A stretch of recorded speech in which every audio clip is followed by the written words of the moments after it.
Welcome to Democracy Now!, democracynow.org, The War and Peace Report. I'm Amy Goodman. The death toll from the unprecedented weekend storms across the United States has risen to 90, with dozens still missing. In Kentucky, workers at the Mayfield Consumer Products candle factory who survived the storm said supervisors threatened to fire them if they left their shifts early Friday, even as forecasters warned of approaching tornadoes and warning sirens could be heard. Some of the workers left the factory ahead of the storm, despite the threat to their livelihoods. At least 8 people who remained died as a tornado ripped through the building and largely flattened it. More than 100 workers were trapped. Climate scientists say the rare December tornadoes are likely a result of the climate crisis. This is meteorologist Jeff Masters. We've got a warmer climate, and that means you can get a tornado any time of year. And so you've got to be prepared. Anywhere you live in the Midwest U.S., Southeast U.S., you can get a tornado in December, January, February. We've been seeing an increasing number of these off-season storms. So tornado season's all season long now, all year long.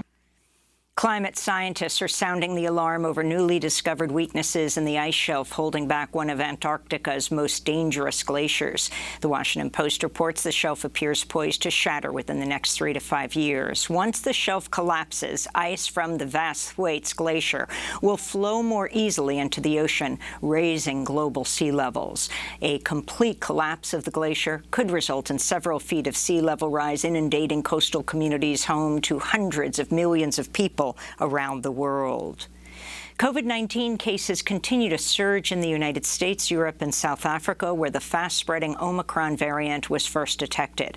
On Tuesday, South Africa's largest private health insurer reported Omicron appears to be substantially more contagious than even the Delta variant and reduces the effectiveness of existing vaccines, though people who are fully vaccinated are largely still protected against the severe disease. In Britain, Health Secretary Sajid Javid warned the Omicron coronavirus variant is spreading rapidly across the UK and appears poised to overtake Delta as the dominant variant.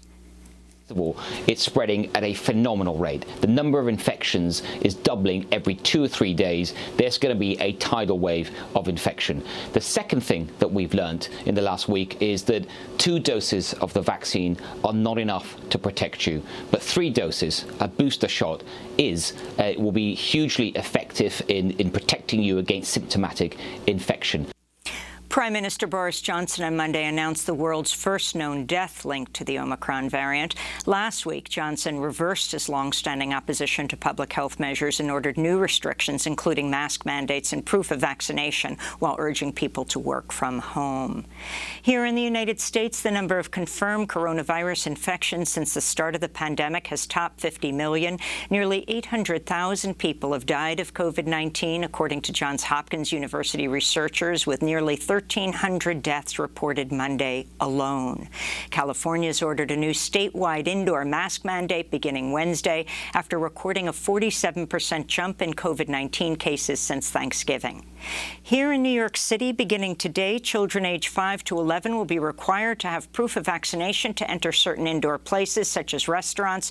A proof of vaccination mandate for everyone 12 and up was already in effect. This is New York Mayor Bill de Blasio.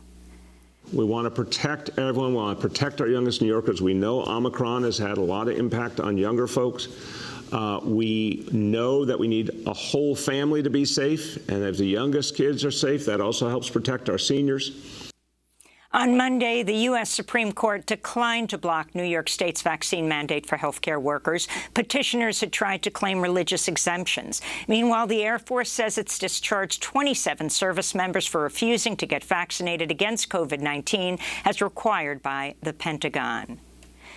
The Pentagon said Monday no enlisted soldiers or officers will be punished for the deadly drone attack in Kabul during the final days of the U.S. occupation of Afghanistan. The August attack killed 10 Afghan civilians, including 7 children. This is Pentagon spokesperson John Kirby. What we saw here was a breakdown in process and execution in procedural events, not the result of negligence, not the result of misconduct, not the result of poor leadership. The Pentagon initially said the strike averted an imminent threat by the Islamic State and made other false claims about the attack before being forced to walk back those claims and offer condolence payments to the victims' families because of press exposés. To see our coverage of the story, go to democracynow.org. In Sudan, police fired tear gas and rubber-coated bullets at crowds of protesters who gathered near the presidential palace Monday to demand the military hand over power to a civilian government to lead a transition to democratic rule. Dozens of protesters have been killed by Sudanese police and soldiers since the military toppled the caretaker Prime Minister Abdallah Hamdok in an October 25th coup. Sudan's military rulers reinstated Hamdok in late November amidst popular pressure, but the military is maintaining oversight over his cabinet. In Colombia, an independent investigation backed by the United Nations has found Colombian police were responsible for killing at least 11 people during massive anti-police brutality protests in Bogotá in September 2020. The mobilizations were in response to the police killing of Javier Ordóñez, a father of two who died after being pinned to the ground by Colombian police. Ordóñez was shocked repeatedly with a stun gun for more than 2 minutes as he begged, "Please, no more."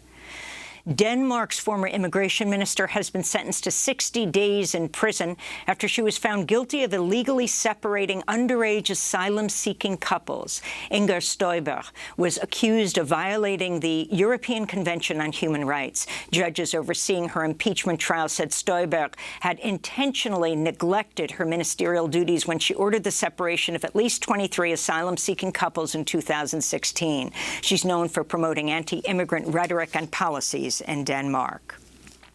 Back in the United States, the House committee investigating the January 6 Capitol insurrections recommended former White House Chief of Staff Mark Meadows be found in criminal contempt of Congress.